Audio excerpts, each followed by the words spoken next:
অনেকদিন পর দেখা হচ্ছে, তাই না? আসলে কি জানো, জীবন মানেই এক অদ্ভুত দৌড়। কাজ, দায়িত্ব আর প্রতিদিনের টানাপোড়েনের মাঝে কখন যে নিজের জন্য সময় হারিয়ে ফেলি তার টেরই পাই না। কিন্তু আজকের দিনটাই আলাদা। ডিসেম্বর, বছরের শেষ হলেও নতুন শুরু করার এক অসাধারণ সময়। একদিকে শীতের নরম বাতাস, আর একদিকে জীবনের নতুন কিছু অনুভব করার তাগিদে ঠিক এই অনুভূতির মাঝেই আমরা ঠিক করলাম এবার একটা স্পেশাল পিকনিক করব।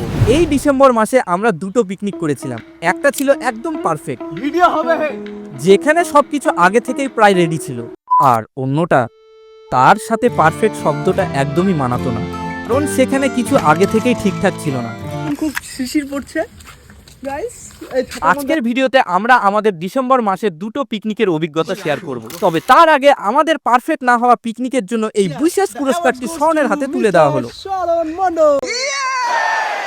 কেন এই পুরস্কার, পুরো ভিডিওটি দেখলেই বুঝতে পারবে। নমস্কার, আমি দীপ মণ্ডল। এটা হলো আমাদের পারফেক্ট পিকনিক। আর মজার ব্যাপার, এই পারফেক্ট পিকনিকের লোকেশনটি ঠিক করেছে সৌমদী, সেটাও একেবারে আগের দিন। এটা আমাদের পিকনিক স্পট গাইস, এই যে পিকনিক স্পট। এই দ্বীপের ভাইকে দেখতে পাচ্ছেন আপনারা। এরকম জায়গায় আমরা পিকনিক খাবো কালকে। এখন আমি তোমাদের সঙ্গে আমাদের এই পারফেক্ট পিকনিকের কিছু সেরা মুহূর্ত শেয়ার করছি। দেখো তো তোমাদেরও এমন একটা দিন কাটানোর ইচ্ছে হয় কিনা। এই ফটকা লটকা দেখুন কিভাবে ফটকা ফাটাতে হয়, আপনারা কখনো ফাটিয়েছেন? ও গাইস, উল্টা করে ধরেছি।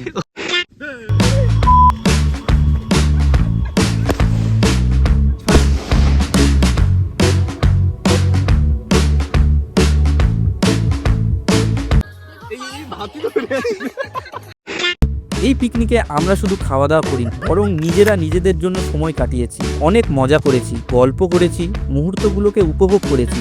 সত্যি বলতে এমন একটা দিন যেখানে কোনো তাড়া নেই, কোনো টেনশন নেই, শুধু আমরা আর আমাদের ভালো সময়। চলো এবার তোমাদেরকে 31শে ডিসেম্বরের পিকনিকের গল্পটা বলি। প্রথমেই শরণ, যার দায়িত্ব ছিল মাংস আনার, কিন্তু একদিন আগে সেটা ভুলে গেছে। আর এখন রাত 11টা। আমাদের পিকনিক জমবে কিভাবে? আমরা সবাই গ্রামের ভিতরে ঢুকলাম মাংস খোঁজার মিশনে। আমি কিন্তু মাংস খাই না, তবুও এই মিশনের একেবারে ফ্রন্ট লাইনে। শেষমেশ অনেক কষ্টের পর এক মাংসওয়ালার বাড়ির দরজা ধাক্কা দিল। মাংস তো পেলাম, কিন্তু খিদের কি হবে? রান্না করতে তো অনেক সময় লাগবে, তাই যা পাওয়া যায় সেটাই খেতে হবে। আর আমাদের হাতে ছিল মুড়ি। এরপর রান্না করতে গিয়ে দেখি শরণের বাবা আগেই মাংস রান্না করে রেখেছে। আমরা তো আর সুযোগ হাতছাড়া করি না, ঝটপট ভাগ বসালাম। রান্না কমপ্লিট হওয়ার পর কিন্তু এখন একটা নতুন সমস্যা, প্লেট নেই। এবার বেরিয়ে পড়লাম নতুন মিশনে, কলা পাতা চুরি। আরে একজনকে ঘাড়ে না।